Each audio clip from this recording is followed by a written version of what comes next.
Tonight at the FedEx Forum in Memphis, two teams arrived from very different places in the Western Conference, yet both with unanswered questions as tip-off approaches. Welcome to the Hardwood Report. I'm Ryder Bullock.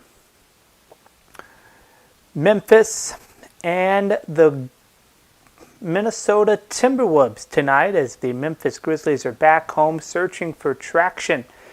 At 18-29, Memphis has dropped 6 straight games, their longest skid of the season, including a loss just 2 nights ago in Memphis against the very team they'll face again tonight, the Minnesota Timberwolves.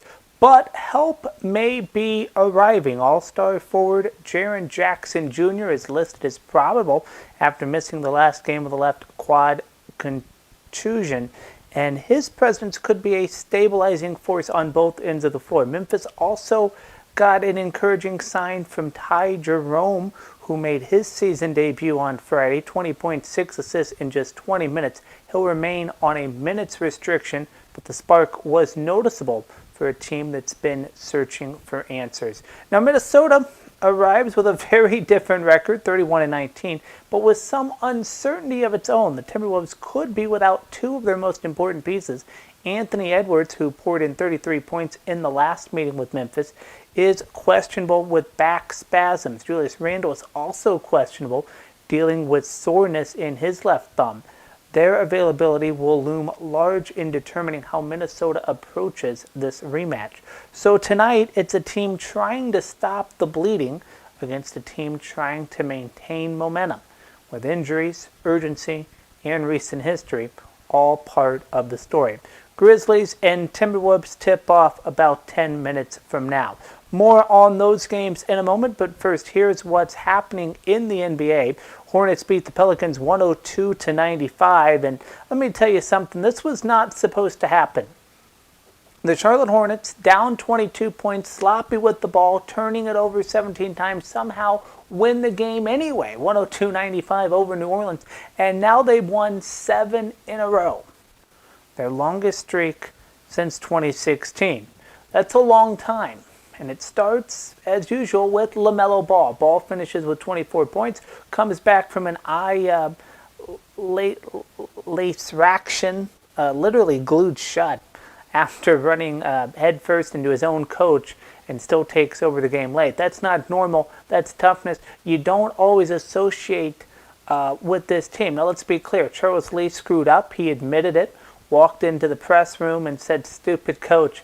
He's right. You don't bend over on the sideline when the ball's live. Period. End of story.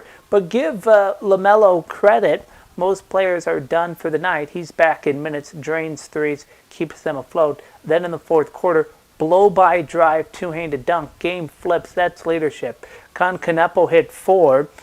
He had 4 threes, gave him 17. Brandon Miller, Eastern Conference Player of the Week, sealed it. Pickpocket at midcourt, one-hand dunk, crowd goes crazy. That's winning basketball. New Orleans, well, same problems. Trey Murphy had 27, Zion gets a double-dibble, but they don't close it. They've lost 6 of 9, and that's who they are right now. They're talented, but inconsistent and unreliably late. So now look at the standings. Charlotte is a half game behind Atlanta for the 10th seed, and I'm not telling you they're dangerous. I'm telling you they're alive. And on February the 2nd, that's all you can ask for. Pelicans go to Milwaukee. Hornets head to Houston. And if Ball keeps playing like this, bleeding, dunking, laughing it off, this team's not going anywhere. Charlotte coach Charles Lee humorously did take blame after colliding head-to-head with LaMelo Ball on the sideline in the first quarter, briefly sending Ball to the locker room with a 1-inch cut above his eye. Ball returned minutes later, scored 26 points with 8 rebounds, and led the Hornets to their 7th straight win. Charlotte rallied from a 22-point deficit with Ball scoring 18 in the first half and delivering clutch basketball late. Lee praised Ball's toughness and leadership after the win. Warrior Steph Curry is out against the Sixers. Golden State star Stephen Curry will miss tomorrow's game against Philadelphia due to runner's knee. That is pain syndrome, patellofemoral pain syndrome, also known as runner's knee in his right knee. The issue began after a January 24th workout and forced Curry out of Friday's loss to Detroit. He is listed as day-to-day, with his return being managed by the team's medical staff and coach Steve Kerr. The Warriors will also be without Jonathan Kuminga for a fifth straight game due to a knee bone bruise, though he is nearing a return as the trade deadline approaches.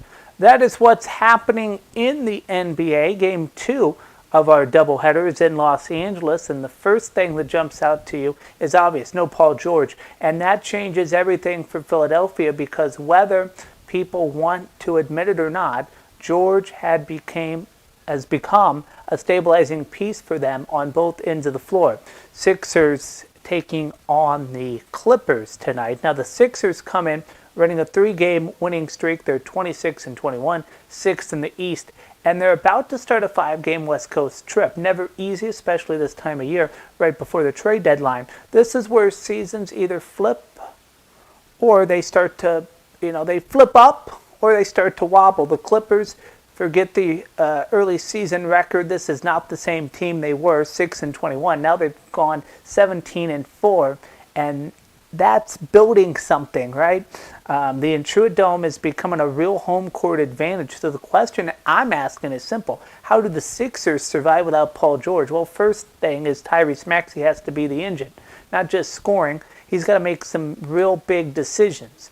Pace, control. You can't have the wild stretches where the offense goes stagnant, because against a team with Harden, Kawhi, and Zubac, you're deadly if you do that. Second, Joel Embiid's availability matters more than anything. He's profitable, ankle management, and if he plays, this game becomes about him demanding double teams early. Zubac is solid, but Embiid still tilts the floor.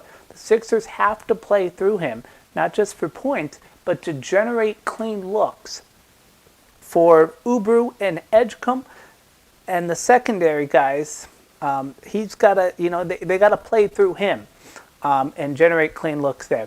Third, and this is, I think, the underrated part: defense and discipline. Without George, you don't replace his points; you replace his minutes with effort.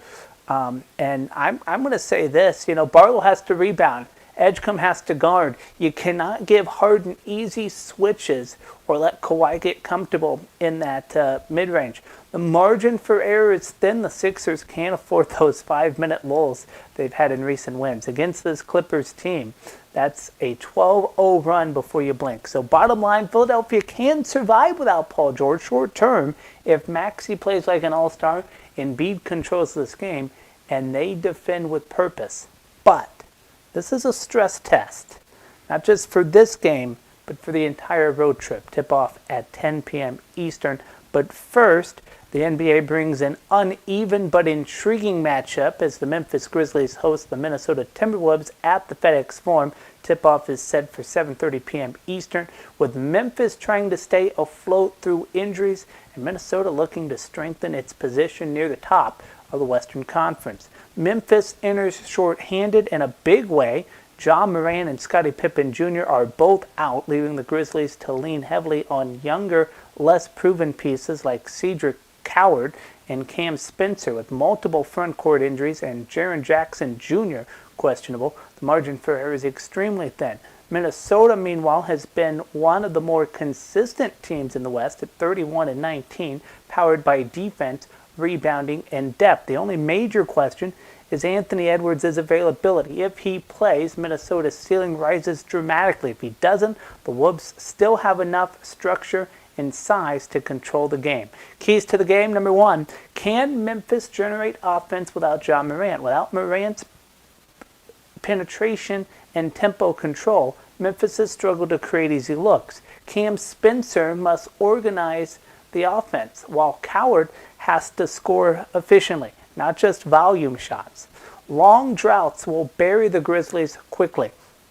Number two, interior control favors Minnesota. With Rudy Gobert, my X factor, and his teammate Naz Reid, the Timberwolves hold a massive advantage inside, especially with Memphis missing multiple bigs. Second chance points and rim protection could swing this game early.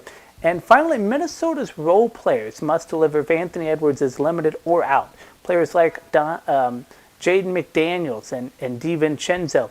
Joe Ingles must stretch the floor and keep Memphis from loading the paint. This is a game where discipline matters more than flash. Pace, pace, pace. Memphis wants this game fast to compensate for missing star power. Minnesota prefers structure. Whoever controls tempo likely controls the night. Tonight's pick and play, Timberwolves win. Okay, it's simple.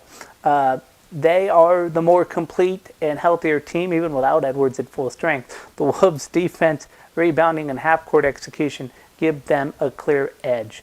Play, Timberwolves -6.5. Injuries list is just too long, and asking young players to carry extended minutes against a top-tier defense is a tough assignment. I've got the Timberwolves winning this one 114-102. That'll do it for me. We send you to Memphis in 30 seconds, and I will see you at halftime.